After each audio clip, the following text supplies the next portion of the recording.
Hi, I'm Charles Galda, President of Vision New England, and your host for the Church in Action program, where we talk with New England leaders about the imperative to make disciples, do justice, foster unity, and share Jesus to transform New England.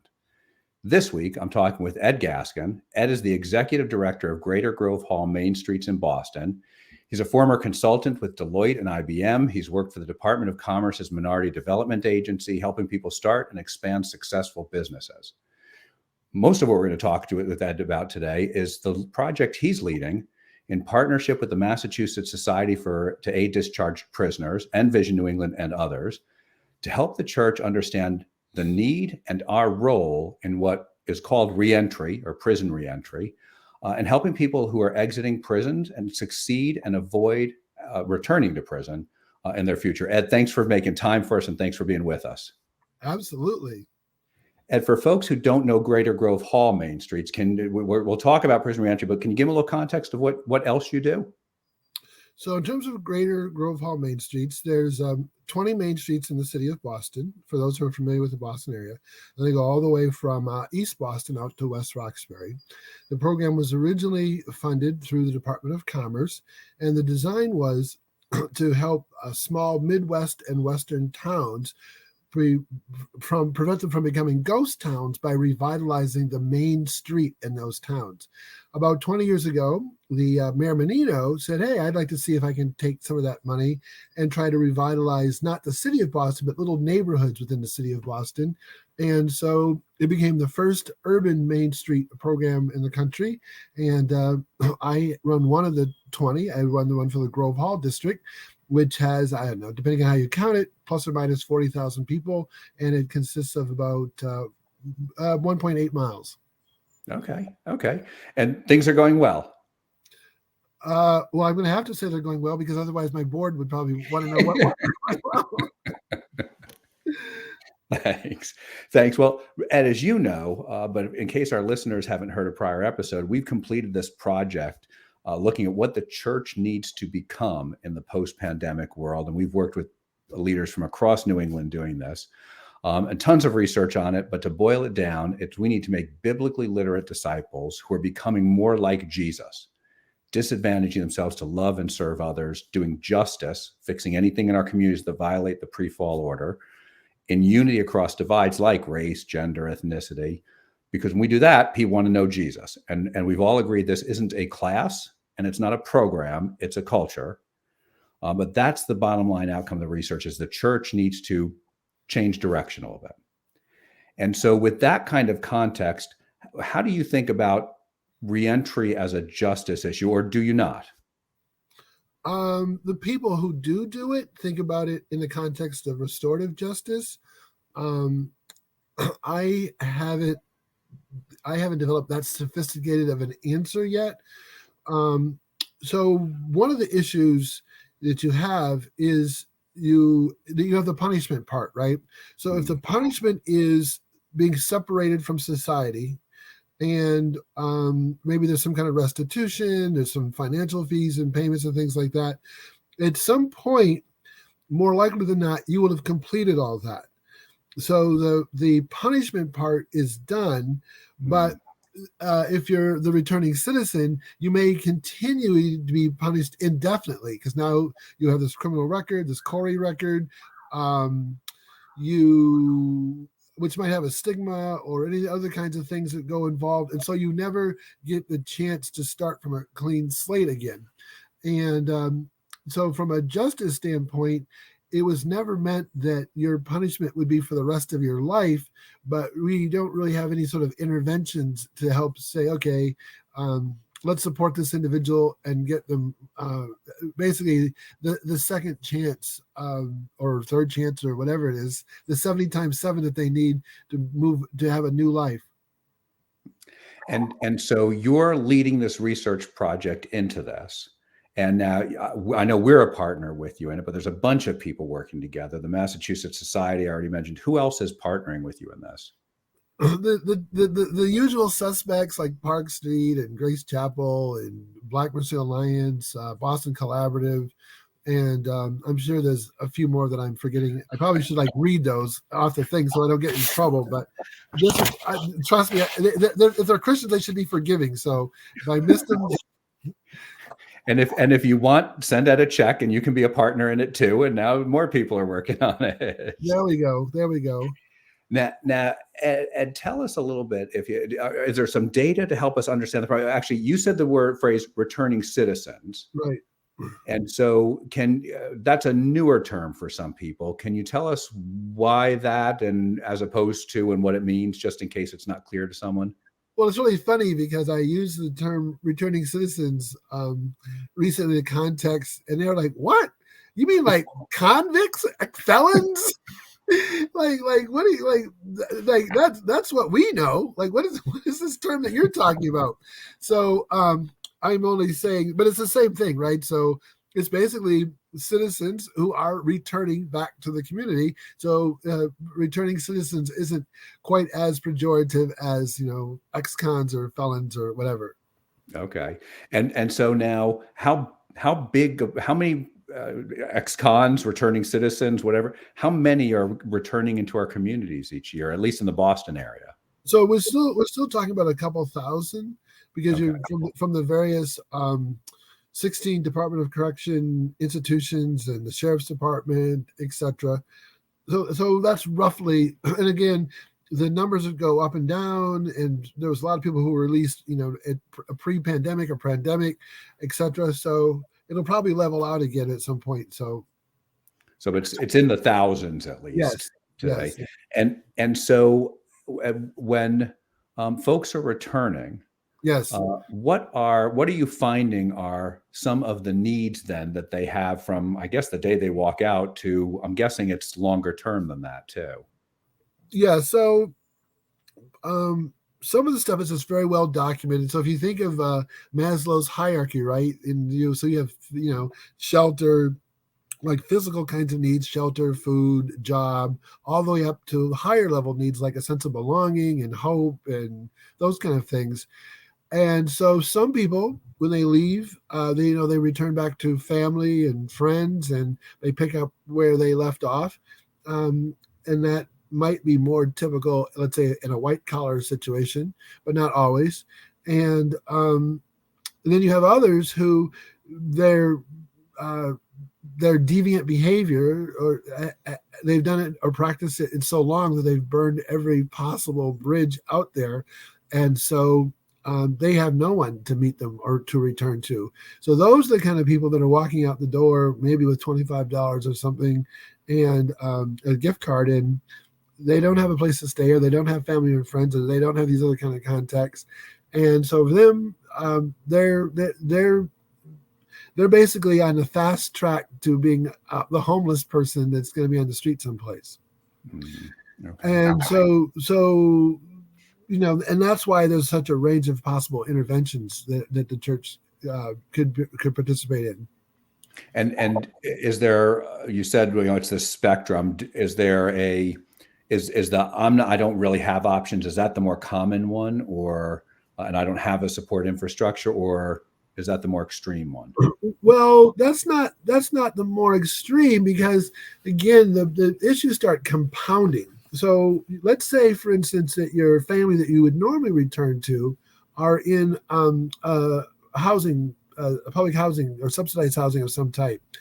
Well, by law, they may not be able to have somebody that's a convicted criminal living there. So they can't return to the family like where they started from. Now they got to go someplace else. And where's the someplace else? And so if you're walking out the door, you don't have, even if you could find an apartment, you don't have first and last and security and all that.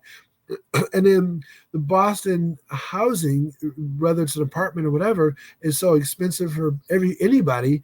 So where in the world are you going to get money to even start to make the kind of monthly payments that you need for rent? So now maybe you have to look someplace quite far from Boston or whatever. And if you're out there, then who do you know? How do you get back? Where do you get a job? All the problems start compounding upon itself. So that just starts to talk about where the church has opportunity to be helpful to people. Because the issue is, you go from, if incarcerated, right? So if you're incarcerated, one day all your meals are provided, you have a roof over your head, and all these other kinds of things are provided. You walk out the front door, and it might be none of those things are provided. So you've just went from 100 to 0 overnight. And how do you go from that to finding a place to stay, to getting a job, et cetera, et cetera? And those become the challenges. And what happens? I kind of know. I think I know the answers. What happens if I don't figure that stuff out? Right. So my family can't take me back either because I've alienated them, or they're in Section 8 housing and they're not willing to take that risk, and I don't have the job. What happens to me? Well, so the path of least resistance is to go back to the life you lived before, because at least there, maybe, and again, that's not everybody, but maybe you know how to make a few bucks, in some kind of hustle, legal or otherwise, and that becomes the default. And if you go back to that lifestyle, then it's only a matter of time before you get reconvicted and you return. But you're sort of I don't want to say pushing somebody in a corner, but you're really directing him to that path. Or the currents, the winds and the currents are like moving you along in that direction. And that's why it's important to be able to have some sort of access to community that can be a countervailing to that. And I'm just remembering, I wrote a paper in college about 85 years ago on something to do with this. I don't even know what the topic was, but the recidivism rates then, well, meaning when people, they end up back in prison within about a 6-month window, was as high as 60%. Is that still true today, or is that close to accurate, do you think? It is high. So it's the percentage over what period of time. So they'll usually look at it within the first couple of years, for example. So it's very high. It's very high. And I even just heard Monday night that the cost is a little over $100,000 a year. So you think, geez, to house someone in prison, you mean? Yeah. So then you think to yourself, well, geez, we could probably house somebody less expensive than that on the outside and provide them some services, and et cetera, et cetera. Well, not in Boston, you can't. Right. So one of the real questions is does the Department of Corrections, or going back to the issue of justice, do we have any responsibility in terms of continuity of care after release? So in other words, a person, maybe if they're released earlier, or probation, parole, or whatever, there might be some still obligations where they have supervised thing for some period of time indefinitely. But should the Department of Corrections have some responsibility for helping this person after they leave the door of the system?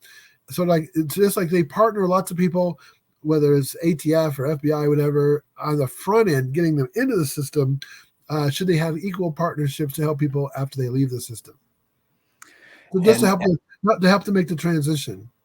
And I'm guessing, and I don't know if your research is touching in this area, so feel free to opt out of it, but I'm guessing there are some folks coming out who are going to wind up back no matter what you do for them. But there's those folks, call them on the bubble or what have you, that if you're able to provide the right support and infrastructure, they've got a decent shot at not going back. Is that a fair way to think about it? It is, but what the chaplains will say is that you can't prejudge. There's people who are making it they never thought were that type of person. And so the real issue is making sure that people have that opportunity. Okay, because we can't identify up front. There's not indicators of A, B, and C. This guy does it. A, B, D, E, F. This guy's not going to, or this woman. Right. And so as you're digging into, can you share a little about the approach you're taking with your research as you dig into this, and what you're? Well, sure. So one of the things we did is we were just determined that there had to be a list of organizations or agencies out there. And so I looked at everybody that was registered as a nonprofit or with the Secretary of State, and looking at the big foundations and who are they funding. And so if I'm slipping over a little bit into the findings, if that's okay, one of the things was to realize that there's just so the biggest directory is probably the Coming Home directory. And then what happened there is when we found Christian groups in particular that weren't in the directory, we built a database to be able to add their names to it. But it gave us some insight that there was lots of Christian organizations or people that weren't part of it. But it's highly fragmented.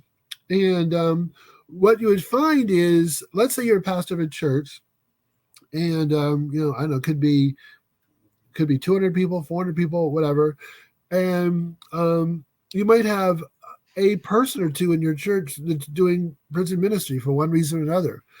So the church might not say we have a ministry because you just got 2 individuals in the congregation who are doing this.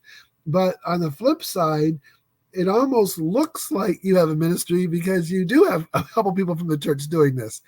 And so part of the issue is you have so many one-off, two-off people like that, and they're doing real good work or whatever, and they might be doing it because they know somebody who was incarcerated, they were formerly incarcerated, any kind of maybe it's a family member, etc. And so they're maybe they already work in the criminal justice system in some place, and so they see the real need, so they want to do it and they want to volunteer their time that way. So you would see it was fragmented from that because there was so many of these people doing this. That's one.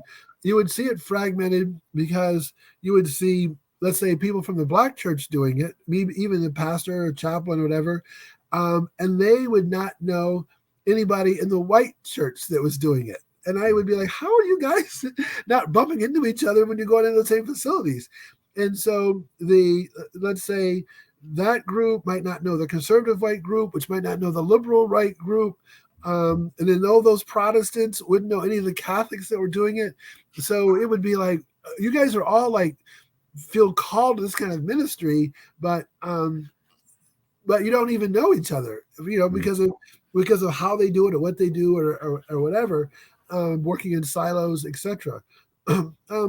So that began to understand about some of the potential needs that you could do. So if I had another entity, let's say, perhaps I could help out with volunteers or vetting and training for the quote unquote organization of 1 or 2 that belongs to your church, and says, oh, you guys there's 2 of you and you're looking for some volunteers to do something, we could potentially help find some more volunteers to help you. Or issues on donations, when you have somebody who says, look, I'm giving rid of my old bedroom set or dining room set or whatever, and I'd like to go someplace maybe different than the Salvation Army or whatever. And there might be somebody who's a returning citizen who just got a place to stay in, but it's obviously completely empty, who could use that kind of stuff. So there's this whole thing about saying, geez, there seems to be like a need for an entity to help do the matchmaking and all these other kinds of services that all these sort of fragmented groups couldn't do on a one-off basis.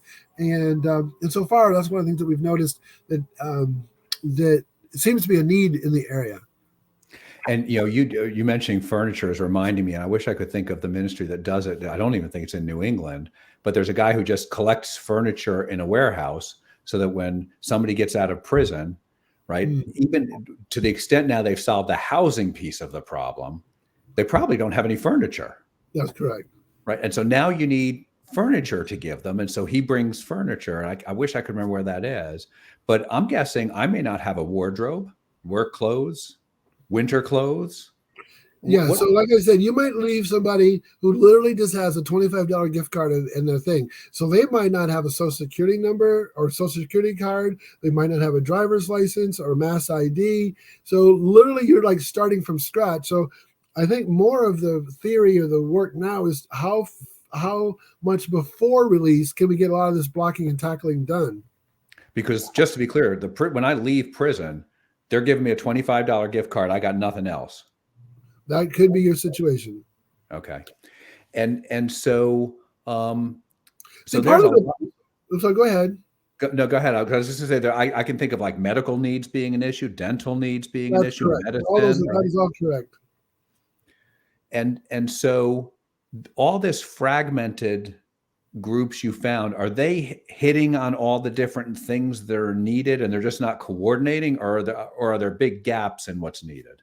No, yeah, so there's gaps more likely. So it's not usually an issue that nobody's meeting the need. It may be the quality of the provider, the capacity of the provider. So if you have a little group, let's say, and you can service 10 people and you have 10 people, then you don't really have the capacity to do 12 people. That could be the issue. So anyway, there's lots of different issues. It's not uniform, but that is the kind of thing we're talking about. And right, and I forget, Ed, if you told me this or not, but are there places where we can look at and say, well, Houston does this really well and we can learn from them, or is really everybody, at least as best you've been able to find, is everybody pretty fragmented? So some people, some cities are better than others because they might have a leadership foundation or something like that that can play that sort of coordinating, organizing role. So you might have a director of volunteers or volunteer coordinator that might just help mitigate between the people that want to the people that want to volunteer and help or donate and those on the other side that need it. Mm. Right now, it's not obvious that anybody on the church side does that. Okay. And so if you're thinking about it from what you know today, and I know you still have work that you're doing, but what are maybe three things or one thing or something you would say, hey, look, if the church would do X, it would materially impact the lives of people and recidivism in our society? Yeah, so I think I think from what I've seen so far, there are definitely people in the church who want to volunteer, want to help. Mm-hmm. And they're like, well, where do I begin or how do I do it? And how do I match up what I can do? And I don't mean match up like a skills thing. So like there's pen pal ministries. And somebody says, yeah, I can write a letter a week to an inmate. Like I don't have a problem with that. And I don't have to leave my home and et cetera, et cetera. And then I read about a person who's like a healthcare proxy. They got the paperwork and they reviewed it and they helped make a decision. Versus somebody who wants to be a tutor or mentor versus somebody who wants to go inside and work with people. So right now there is no central organizing list that says, and again, a lot of people want to do something after George Floyd, but like where would they have gone? So let's say your church isn't one of the churches that has this ministry, or maybe it does have a ministry, but they're doing all stuff on inside and you want to do something on the outside.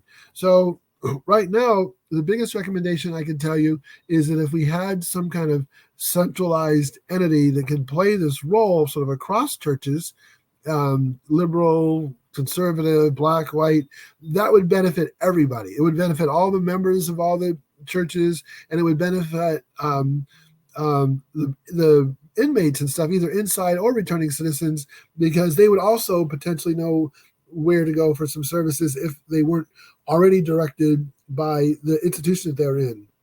Yeah. And so how are you thinking about timeline for when you're going to wrap up your research and maybe start to formalize things? Is it still kind of feeling your way through, or do you have some definitive thoughts? So I'm going to try to wrap up the first report within the next month or so, and then we'll try to do a phase 2. And I think what we're going to try to do is, I think we're going to at least try to do some type of website.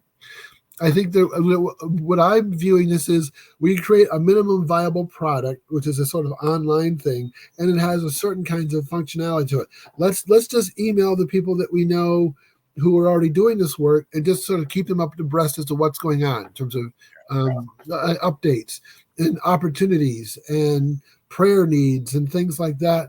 And then, get some feedback. And as it goes, let's say, iterate and try to develop a better version of that as we move along. But that's kind of how I see a phase 2. You're making me think of in Connecticut, there's a human trafficking network, about 200 churches, and there's lots of volunteers in it. So similar model, and really just requires one person who's just part-time, but well, in theory, she's part-time. I don't think she really is, but who's just passionate about this and has a calling and conviction, this sort of thing. And they do amazing things, but it's that coordination part. you're talking about, because that's who everybody knows to go to. And she's got the network to say, okay, well, you need this, and I can put those two together and that kind of thing. It sounds almost like the same thing. Yes. So what I would say is very much based on that model is what I think the answer is. And it's meant to be complementary, not competing. So let's say you're a Catholic chaplain and you're used to working with Catholic Charities and a bunch of other groups. And you may never need to go to this resource that we're just talking about, like this network example you're doing in Connecticut. Or it may be that your resources are tapped out or can't do it for one reason or another, and this would be a good alternative for you to go to. Mm-hmm. So the way I'm envisioning it is that as Christians of different types and stripes, we might not be able to worship together for theological reasons or whatever, but we might be able to work together because that shouldn't be a barrier if at the end of the day we're just trying to help people in need. And why wouldn't I, if I was a Catholic priest or deacon and I was trying to work with a Black pastor in the city, why couldn't I collaborate to help somebody or transfer, so maybe on the inside behind bars, he was being serviced by a Catholic chaplain, and on the outside, he ends up in a Black Baptist church someplace. Right. That's very likely, but why not have that cooperation? Yeah. It's, there's a lot, to your point, there's a lot we don't agree on in our world today, but how about we feed hungry people? How about that? Right? How about we help prisoners returning? How about that? Okay. That seems to work for me. Instead, I have a friend who always likes to say, there's nothing evangelicals like more than someone to disagree with, because then we can argue instead of telling anybody about Jesus. I see. See, why do you have to you're going for all those things that really touch me? Like, okay, this is why that these are the painful truths that you're disclosing here. Yeah. Well, they're never mine, because that would require actual insight. They're always borrowed from somebody. And so, if somebody's listening saying, I just feel convicted about what I'm hearing in this need, is there something they could do today that you would suggest for them to either plug in or learn more? I would love to talk to them or have them contact me, and I can give them my email or whatever, because I can then direct them to any of the number of places that I've discovered as I've been doing this research, this project. Okay, so if you are listening, my email is on our website, visionnewengland.org. Write to me, and I'll make sure it gets to Ed. Okay, great. Thank you. Ed, thank you so much for being with us. Thank you for honchoing this project and for all your other work, because I know there's a lot of other things you do that we didn't talk about. So thank you for all of your work and ministry on behalf of the kingdom. Yeah, well, that's why I'm maybe this is a sequel, and I get to come back to talk about the other things I'm doing. That'd be great. And the findings, right? Once you've got actual findings, maybe that's the kind of thing we say, okay, now it's formalized. Here's what we're planning to do. I'd love to do that if you can, for sure. All right. And I'm going to come back and talk about spiritual formation and racial justice. I would love that conversation. That's a big priority for us. So I'd love that conversation. All right. So and you and I need to talk offline about that too. All right. So wherever Jessica is, it's on her now. She's director of communications. It's her fault. Thanks. Thank you. Thanks again, Ed. Thanks, Jessica, for being our producer and making this episode happen.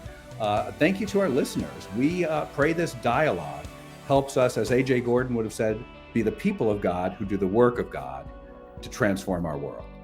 Visit us at visionnewengland.org for past episodes and resources, and click donate to partner with us to accelerate evangelism in New England. This program is brought to you by our friends at the Luis Palau Association, who are dedicated to proclaiming the good news, uniting the church and impacting cities worldwide.